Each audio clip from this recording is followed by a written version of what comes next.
Hola, hola, buenos días. ¿Me escuchan bien? ¿Cómo están? Bueno, a ver, vamos. ¿Qué onda? ¿Aguanto? Ok. Hello. Hello, hello. Still getting ready.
¿Listos?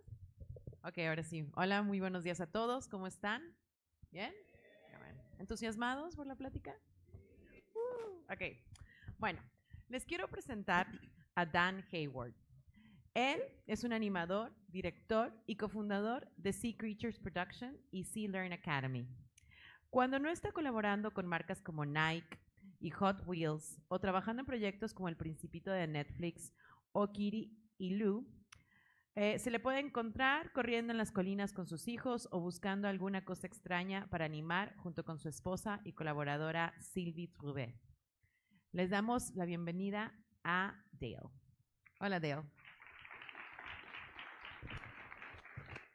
Gracias. So, yeah, like she said, my name is Dale Hayward, and we have a studio in Montreal, Canada, called Sea Creature Productions. And do we have it on the screen? No? ¿Sí podemos proyectar?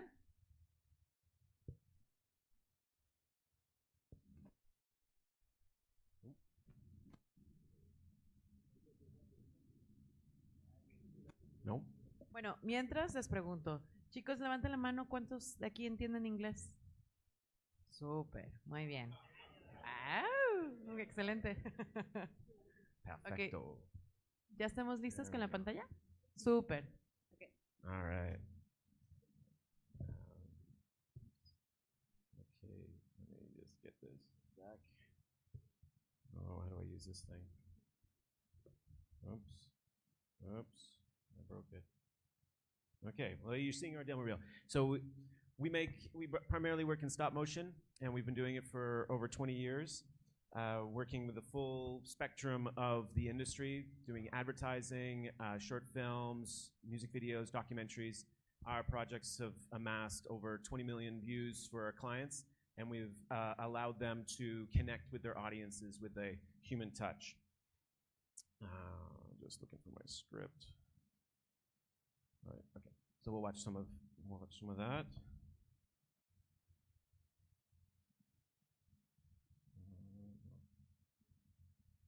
Do you know how to use this thing?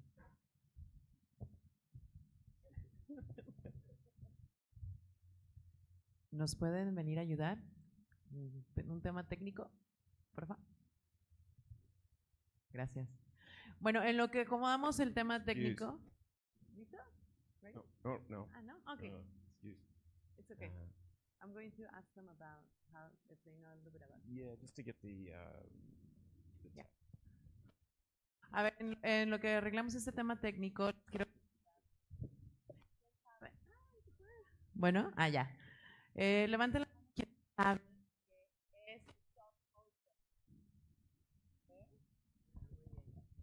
En lo que acomodamos esto, les cuento que... Gracias. Gracias. Para los que no saben qué es stop motion es una técnica de animación que lo que hacemos es animar cuadro por cuadro. Es decir, para que ustedes puedan ver cómo una imagen se va moviendo, se tiene que tomar una foto. Entonces, para juntar un segundo de animación, tú tomas un objeto y lo vas moviendo, un personaje, un objeto o lo que tú quieras animar o darle vida, y tienes que tomar entre 24 y 12 fotos por segundo para poder hacer un solo segundo. Entonces, eso es lo que nosotros hacemos en stop motion. Él es un experto que viene de Canadá, hace stop motion en Canadá. Nosotros hacemos stop motion aquí en Guadalajara. Entonces, bueno, les va a platicar del mágico mundo del stop motion. Gracias. So I've been working in stop motion for over 20 years and working the full spectrum of the industry, but 2023 was kind of the first year that I had the opportunity to work in claymation because I was fortunate enough to go to New Zealand and animation direct on a BAFTA-nominated show, Kiri and Lou. It's a wonderful show that has so much human heart that I would recommend it even if I didn't work on it. I swear that the show is actually written for adults, not for preschool kids. So during this time, Midjourney and DALL-E was coming out and sending shockwaves in the industry, as we all know. And by the way, AI has helped me make this presentation. And so while the world was kind of freaking out that AI was going to replace everybody and with a quick and cheap solution, we were in Middle Earth pushing slabs of clay really, really slowly. And so working on Kiri and Lou and other stop motion productions has kind of given me a unique perspective on the topic of perfectionism. And I'd like to share with you some of the things that I've found really useful, and hopefully they'll help you out as well. So I'd like to start with a quote. Perfection is achieved not when there is nothing more to add, but when there is nothing left to take away. And I love this quote by Antoine de Saint-Exupéry. It paints perfection as this ideal that will reveal itself throughout the project. But can it go too far? Can we go too much in the search for perfection? This is the kind of perfectionism that I'm fascinated about. The one that, not necessarily the one that, is the slippery slope down the uncanny valley and looking at dead, soulless characters, although we should definitely be concerned about that as well.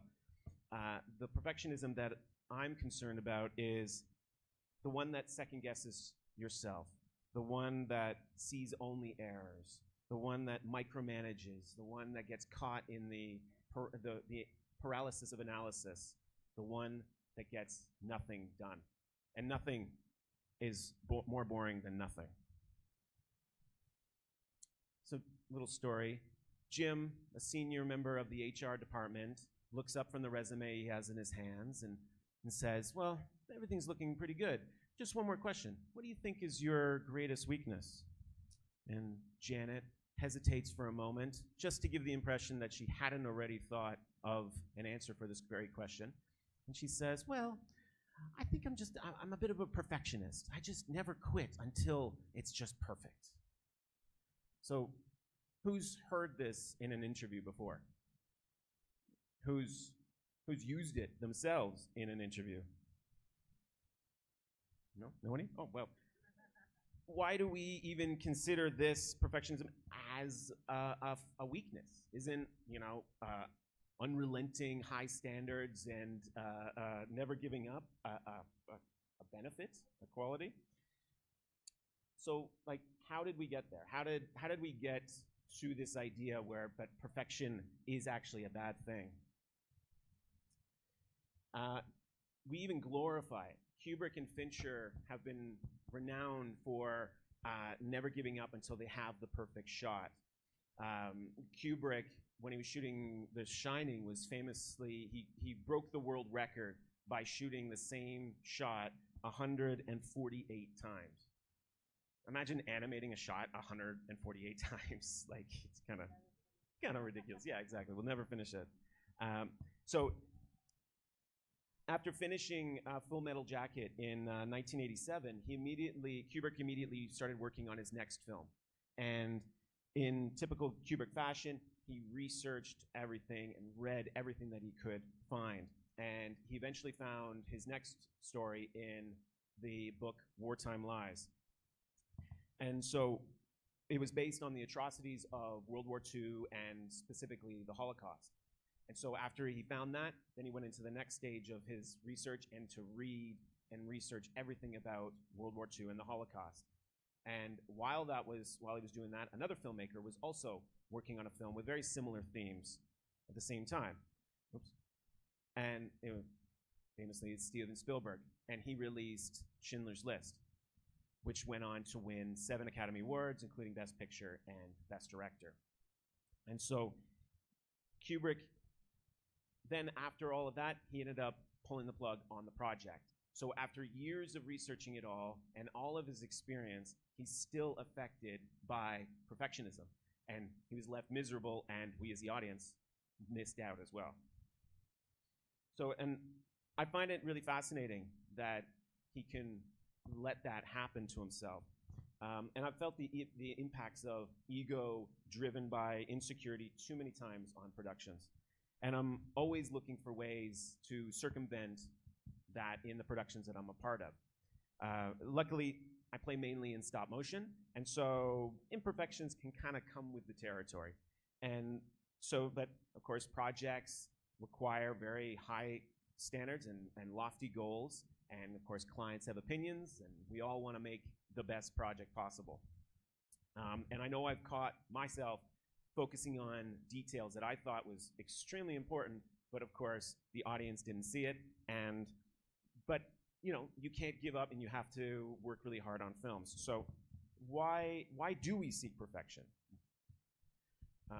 Why is it because we want to create the best? Is it because we want to be the best? But are we really attracted to perfect things? You know, perfection is quite perfect. Characters are very boring and very boring stories. So we seem to seek perfection not just in creativity, but personally and professionally and emotionally. To err is to be human, and this is a very famous quote, and so we all have heard it, and so why do we expect that we should be perfect? Why do we expect that our emotions and we're always professional and we're always being able to create high standards? And how do we prevent it? How do we get around this idea that what's holding us back? And what do you do if you are a perfectionist? Don't think you are? I mean, well, I'm not sure if you realize, but in animation, we like to be in control. We like to just make sure that we can control everything that is in a project. It's usually driven by a creative voice, or money, or ego, or a bit of everything in between.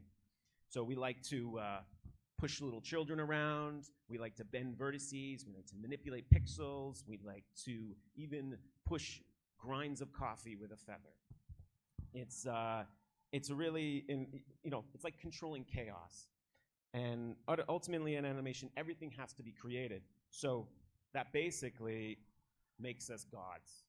And this is what Midjourney gave me as a stop motion god. So as a god, I want to be able to make the best thing possible. And as a director, we also, being the best has become our job security. And this is a very high pressure situation that we've put upon ourselves. As directors, we want characters who can laugh and cry at the same time. We want to be able to make sure that we are coming through with all of our deadlines, but take your time, but maybe hurry up because we got 3 other departments waiting for it. We want it to be natural and nuanced, but hit the beats exactly to the frame. We like to tweak and fiddle and adjust and redo and erase and revise. But of course, we don't like to receive revisions. We just like to give them. We definitely are willing to go that extra mile to make sure that what we're doing is just right. So what if perfectionists have, unrealistic standards and are, have an all or nothing attitude. Perfectionism is the opposite of lazy, and I really don't think you can be lazy if you're working in animation, because animation requires diligence, self-motivation, and a high standard of perseverance.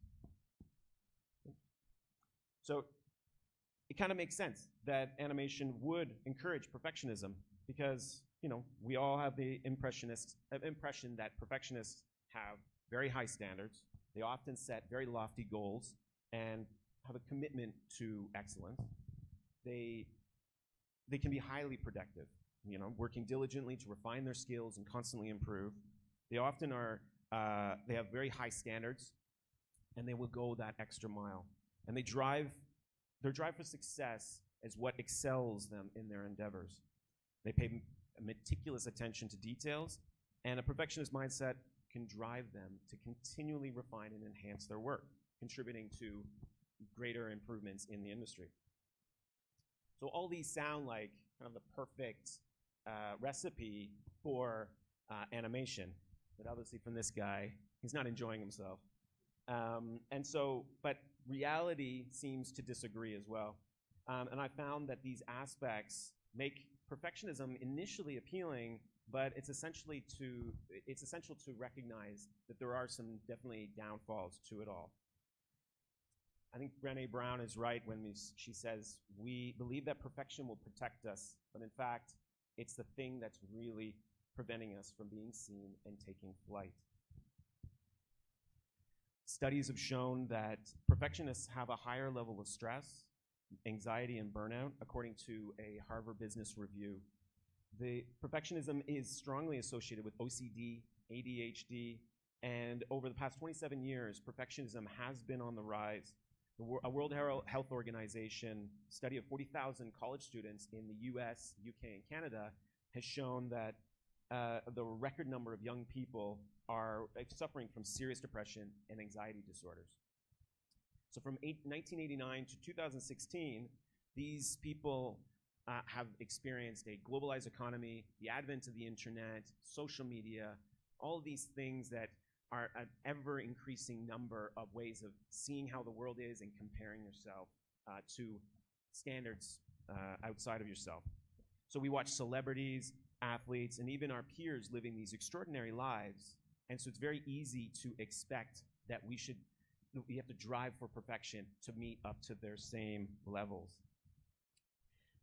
But comparison is the thief of joy. That study found also that people are holding themselves to these unrealistic and irrational ideals that manifest into expectations for academic and professional achievement, how they should look, and what they should own. But, that's everybody else, right?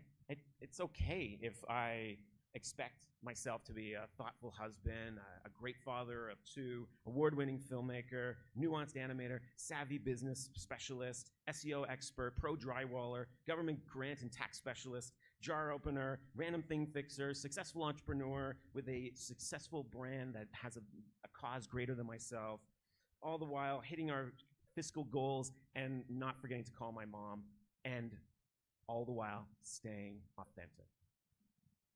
I guess that maybe isn't really a sustainable way of living. So really, is it any wonder that we consider ourselves never good enough?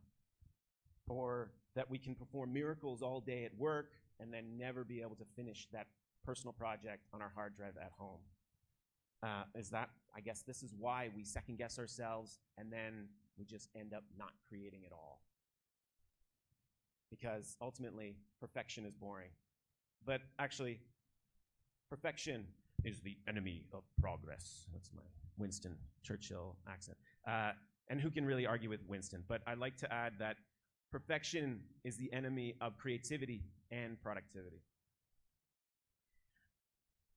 So I've had experience as well on other productions where constant indecision and overthinking by a few key team members delayed the production by months, even threatening the project from even happening. And so this led to the whole crew feeling like they were never good enough to meet up to these ambiguously high standards. This led to extremely poor morale and even to some of the people just quitting the industry entirely. So no matter how great that final product is of that film, the feeling of never being good enough will always tarnish it for myself. So really, is it worth it if no one wants to work with you ever again?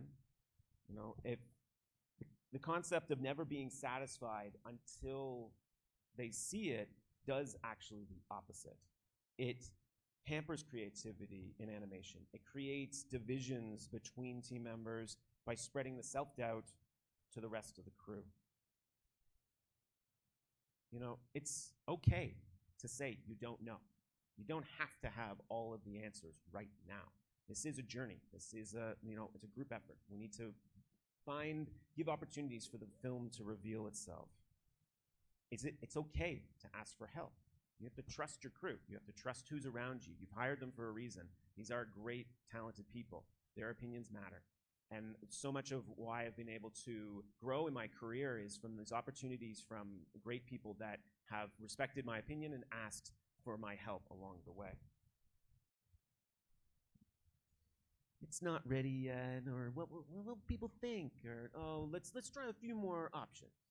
These statements are not just coming from a desire to create great work. They're coming from a place of doubt and procrastination. Hiding behind "I'm a perfectionist" is always a tell that someone is scared to fail. And of course, Gary Vee is right. Perfectionists often tend to procrastinate because you can't fail at something you haven't even started yet. Failure is not a weakness. Animation, I find, is a great example of this. In order to create animation, you have to do the same thing over and over again. And that's not just from the animation side of things, that's from all steps of the process. So from design all the way to financing, it's do it, iterate, learn, and repeat. So every misstep is an opportunity to learn and understand what doesn't work and refine that approach. This iterative process is fundamental to improvement and innovation. Doing it repeatedly is why we're good at what we do. And that should not be something we're afraid of. Failure is tuition you pay for future success. And I love this quote by Chris Do. So in other words, by failing, you earn the success. In the book Art and Fear, David Bales and Ted Orland tell a story of a ceramics teacher that divided their class up into two groups. One group would be graded based on the quantity of the pots that they would be creating, and the other half of the group would be graded on the quality of one pot, albeit a very perfect pot. So at the end of the semester, the grading came up, and an interesting fact revealed that the quality, the works of the highest caliber came from the quantity group. So it seems that while they were making a bunch of pots and learning from their process, the quality group just spent all their time focusing on what are the ideas of perfection and ended up just not creating anything and just having a bunch of dead clay. You don't learn from success, you learn from failure. Typically in 2D, if you have your hair moving randomly and without any wind, you have some problems. And in CG, if you have your lights that are flickering randomly, you have some issues as well. But in stop motion, you now have charm. Let's go back to that, charm. Charm refers to the unique and captivating qualities that is inherent to stop motion. But I like to think of it as proof that a human made it. Working with clay is a perfect example of this. On Kiri and Lou, the animators were just as much sculptors as they were actors. And so when they had to, say for example on the Marish on the right, when they would have to do a new mouth shape, they would cut open the whole mouth, remove it, change the shape, put it back in, and then smooth out the seam. So no matter how much smoothing and nuance to try and keep it all clean, there was always going to be some kind of boil, some kind of chatter in there. And I feel like the project is stronger because of it. There's some clips from the show. It's a fantastic show. I highly recommend it. Check it out on YouTube. It's really, really amazing. And so that boil keeps the characters alive. It's a constant reminder that there was some real people behind it. So whether it's chattering clothing or fingerprints or the almost imperceivable movement of dust, the charm is the combination of the physicality, imperfections, and handcrafted nature of stop motion, which gives it a tangible realism. Charm is the subtle traces, again, that a human brought this to life. And unlike 2D and CG, the limitations of reality accompany stop motion at every turn. And so instead of fighting them, I found that working with those constraints of stop motion can enhance the overall impact of that animation as well. The central character to our film, Bone Mother, is Baba Yaga. So she is a ancient spirit of the forest of Eastern Europe, and she's got a mean streak. We always like to think of Baba as the sister of Mother Nature, older than memory. Let's see it again. Come back. Where is it? Anyways, there she is. And we also love the idea that there are wisdom in our wrinkles. And so we used 3D printing extensively in Bone Mother. And one of the big challenges was the layers that were created from this type of printer. And of course, our printers are not the high-end ones that Leica or other studios have. So we looked into post processes like sandblasting or resin coating, and they just always reduce the quality of the print.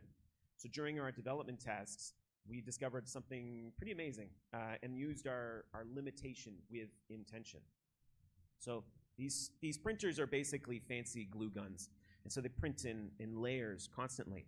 And so we found that if we printed Baba's face lying down, it would print all of the layers and create these natural wrinkles. And so no extra details were added into the model. It just naturally came out with it. And so a mixture of using a wood filament to it, we ended up creating her face that looks more natural, feels like it's like a topographical map or it's part of nature. And so it really reflected who she was. Whereas Vlad, the other character, he was seeking beauty. So we needed to make sure that the lines were as tight as possible for him. And so even though you could see those lines it gave us an interesting digital boil in it. So this solution wasn't just solved a technical problem, which was the low-cost printers, but it also satisfied a creative problem. So it reflected our themes in the film. So although it's roughly the same print resolution between the two characters, just making this one change satisfied those two issues. So I find this was important discoveries that shaped our film, and they would not have happened if we weren't open to embracing serendipity. And of course, I find stop motion amazing for that. We have to work with nature. And it's liberating because not only is nature beautiful, but it's far from perfect. And that's much, much more interesting. I saw Brian Eno in a talk at one point, and he was talking about the distinct sounds of recorded music came from the imperfections of the media. So from the crackle of vinyl to the distortion of 8-bit, what was considered a flaw or a limitation shaped the personality of that media. Our perfect imperfections give us personality, and that's what makes great storytelling. Humans, we're not perfect. So why do we don't want stories that are perfect either. We want them to reflect our imperfections. We want to relate to these characters, and we want those mistakes to make them better and increase the story. We want to see people persevere through their struggles, and reach new heights. We especially love it when those characters turn mistakes into greatness. HBO has been doing a docu-series called 24/7 as a precursor to their major boxing events. And so they follow the boxer and the whole crew as a lead up to those events.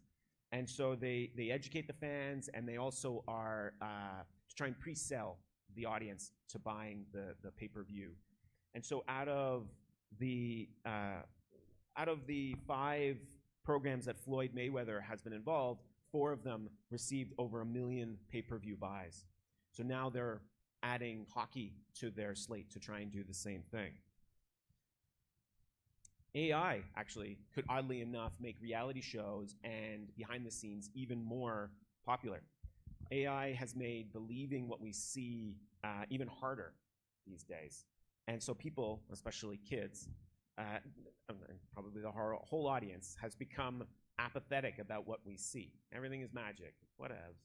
But as soon as we start to see that there was a real person behind the craft, behind that stuff, we want to know more. We want to see that story. We want to see how they made it and know that this was a real thing. And I really don't think that people will ever get over and be amazed by when someone made something for real. So very often when Sea Creature posts something on social media, when we do a behind the scenes or time lapse, we get a much, much greater amount of views than if we just posted the video by itself. And I think that just shows the wonder for the audience that again, humans made it, and you can too as well. And highlighting mistakes is not just good for personal brands, it also can be great for the success of a company. Midday Squares is a young Montreal chocolate company who is a lot of balloons. They're competing with the big players in a very competitive international market. And I think that showing all of their flaws and mistakes along the way is their key to success.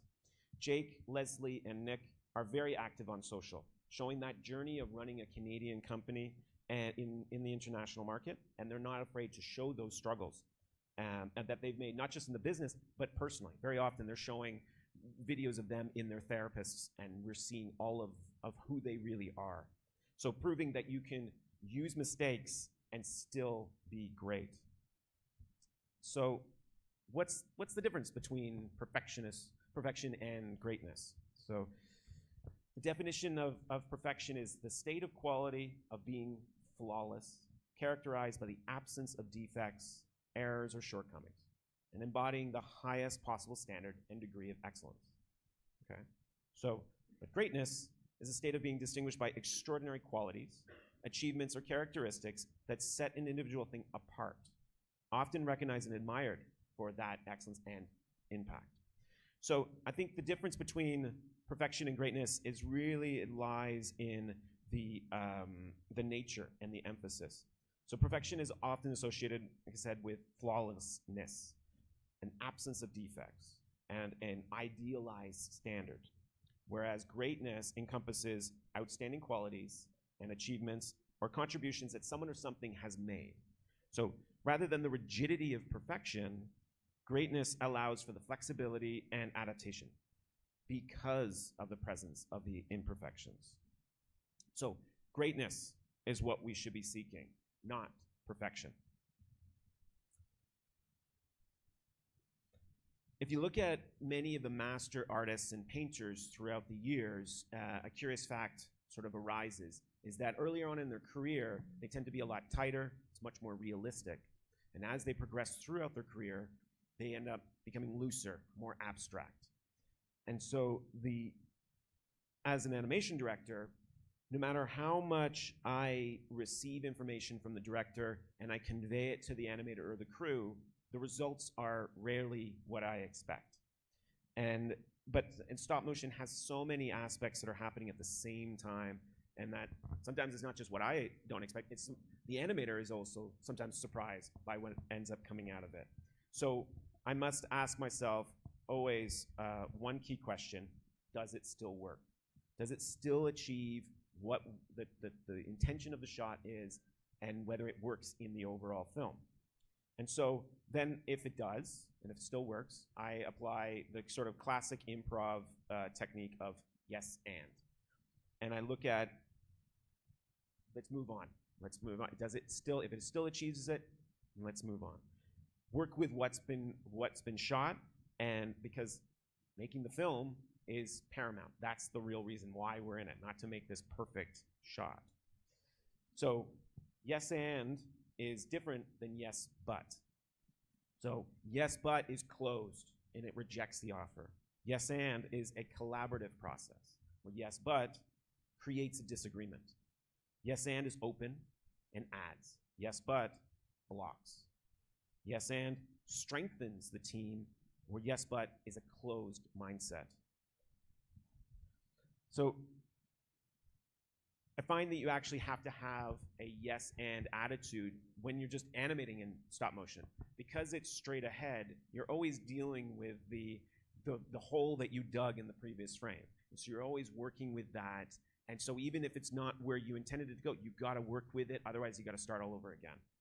And so it's yes and is a really simple idea, and it helps you accept the commitment that you've made. It's generative, it's inclusive, whereas yet but can kill a scene in improv, and it also can destroy morale on a production instantly. Because done is better than an unfinished perfect thing. But don't think I'm saying that this is I take a good enough attitude. It's still holding your crew to a high level of standard. It's just understanding the scope of a project and know that we still need to make these key decisions to get the job done. I've learned that people will forget what you said, people will forget what you did, but people will never forget how you made them feel. How many people can relate to that? Yeah, I highly encourage us to all ensure that we're making the best product possible while still being good people. So what do we do? How do we get over this? How do we know when to stop tweaking? How do we prevent the micromanaging that just can creep up into a production? I think it's, first, don't work in a bubble. You've got to trust your crew. Create an open dialogue. Be sure to make sure to not bring in too many cooks into that kitchen. Make sure to know who makes the key creative decision, so then it's not just an endless circle of indecision of who's gonna make that choice. And making sure that it's crystal clear who has that final responsibility on that project. So assumptions can fester and they can create massive problems, preventing producers and crew from being able to take charge and move on when it's time.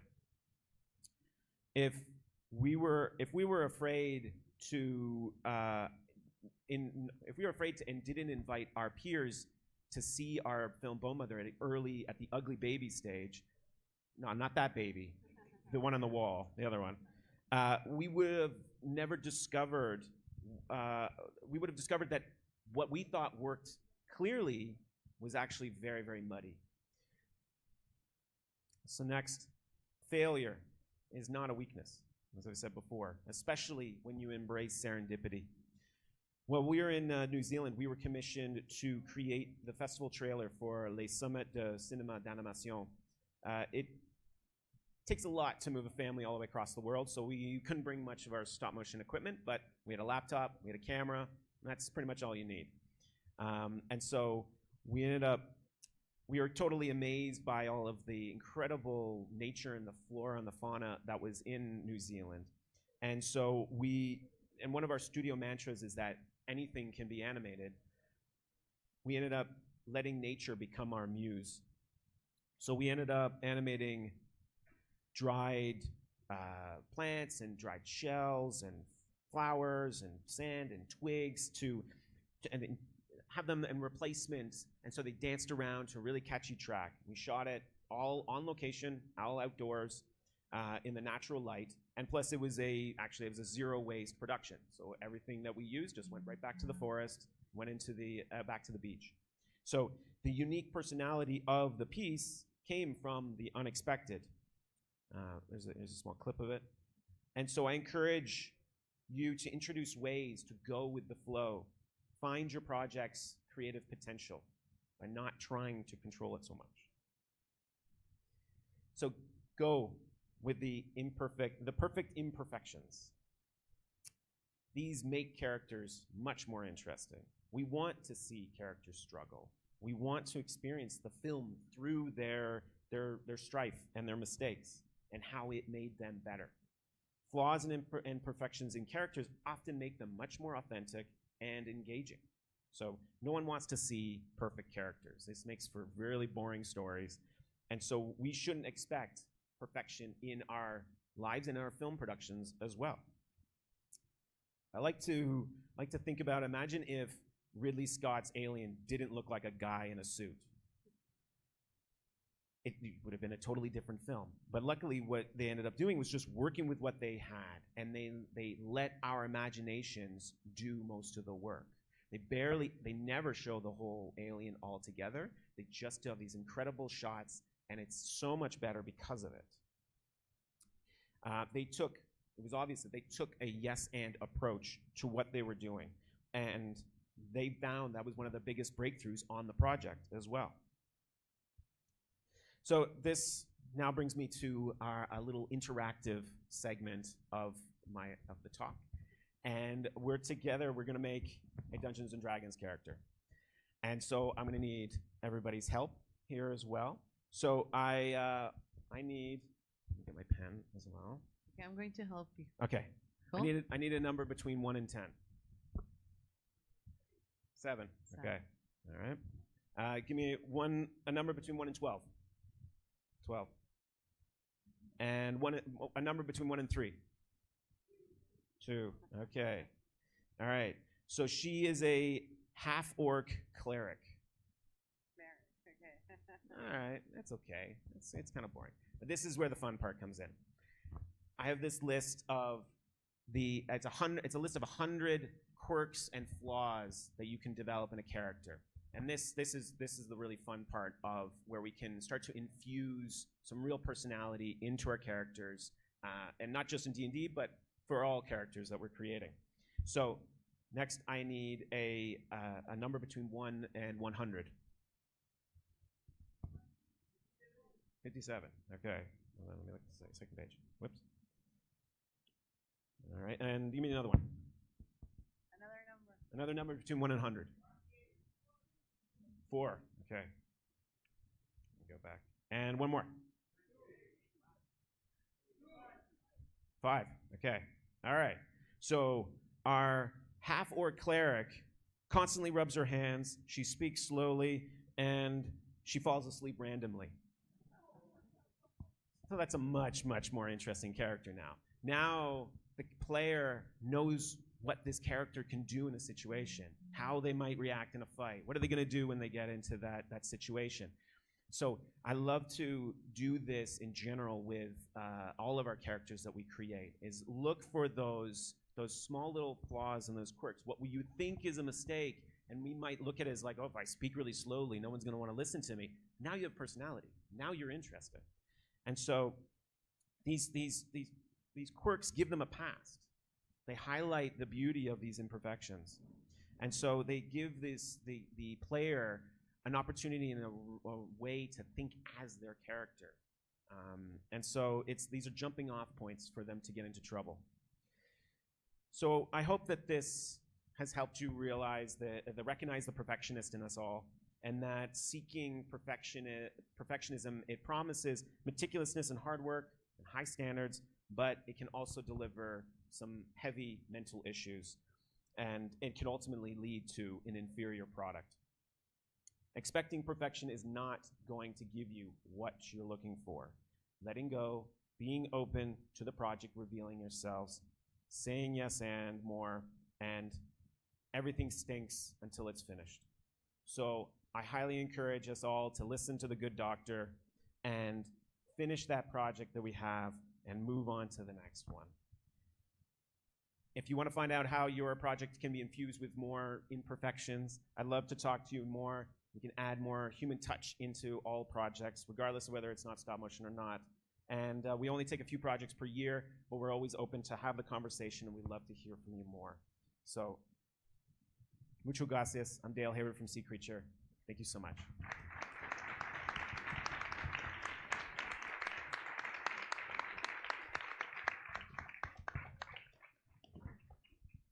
Creo que tenemos tiempo para preguntas, ¿verdad? Sí.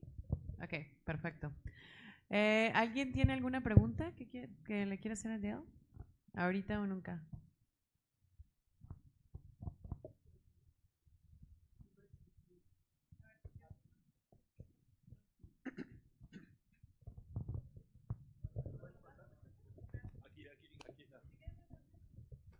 Okay, gracias. Thank you. You mentioned two outstanding artists in the cinema field, which are Kubrick and Fincher, and effectively, they are the ultimate perfectionist. Now, would it be fair to say that they are still a point of reference? However, the exception should not be the rule, or is there another explanation for their success, their continuous success in everything they do? So you're asking about if there's other examples of this idea? Or? No, because it's a counterposition to your premise that perfection is boring. However, they are as close as we can get to perfection, and they are neither boring nor unsuccessful. So right. It's kind of a contradiction in terms, right? Sure. I mean, but if we were all Fincher and Kubrick, we wouldn't be here as well. So I think it's more of this idea that we kind of look at these legends and these greatness, that it's this unattainable standard because we're not of that level of perfection, and we're not willing to push ourselves to that extent, or we don't surround ourselves with enough people that are are willing to endure our relentless, over-the-top shooting. So I find I use them because they're famous examples of it. But I think that there's lots of opportunities where we see that in very small, moments in our own lives where we prevent ourselves because it's like, especially as students, we'll look at it being like, we'll never be good enough. We'll never be like those guys. And we always forget that, well, they were all students at 1.2. They all had that journey as well. They just have gone to this level of I think it's going too far, especially when you hear some of the production stories of Fincher, putting their crew through all of that stuff. I don't think it's healthy. And personally, I mean, we won't know any different, but how do we know that the films wouldn't have been still really great without 148 times shooting that same shot? It might have been great on take two, so we don't know that. They make that's their choice, but it's just a slippery slope. So yeah, it's not a sustainable way of working. So yeah. Great question. ¿Alguna otra pregunta? Sin pena, chicos. Igual y si quieren les ayudo. A ver allá.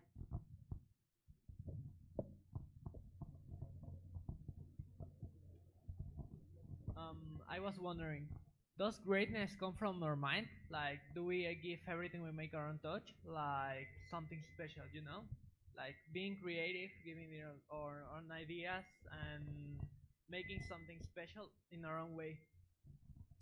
Yeah, for sure. I think it is. Like, I think we're all great. I think it's recognizing that there is greatness in us all, and that your particular form of that greatness is going to be totally different from mine. And so then that makes your project unique, different than mine. So I think that also it's a warning to not stick to the status quo. Find that your personality is what makes your project great. Whenever I'm hiring and looking for new talent in stop motion, I don't want to just find out what they have done. I want to find out what also the things that they find interesting. What are they doing outside of work? And those weird particular things that make them special is actually what I'm hiring for, because that's a new skill set that the average person might not have. And so those are the things that I want to, you find out that you're really meticulous at crochet. It's like, oh, great, because I'm going to use it, and I'm going to keep that in my back of my mind, that there's some special skill, because you're always on a production, you're always wearing a million hats, and you always have to just problem solve all the time. So if you know a certain skill, that it immediately makes you different, and that's always awesome. Okay, I think we have time for one more question. Hi. Sorry if my English is not Englishing. My question is if you were a perfectionist, and if not, if someone close to you was a perfectionist or is a perfectionist, and what was the worst thing that happened to you or that person because of that? I think we are always, like I was saying, we're always suffering from that perfectionist. I find that a lot of my self-worth comes from being productive. If there's a day where I don't get something done, I'm miserable. And I need to feel like I'm getting things done. I've got a checklist. I'm getting this stuff done. And this does tend to lead to a unhealthy, I can't relax. So it's like that's really not healthy as well. So a lot of this talk is really just to keep reminding myself of the danger of what that is, and then to also allow for more patience with ourselves and within myself.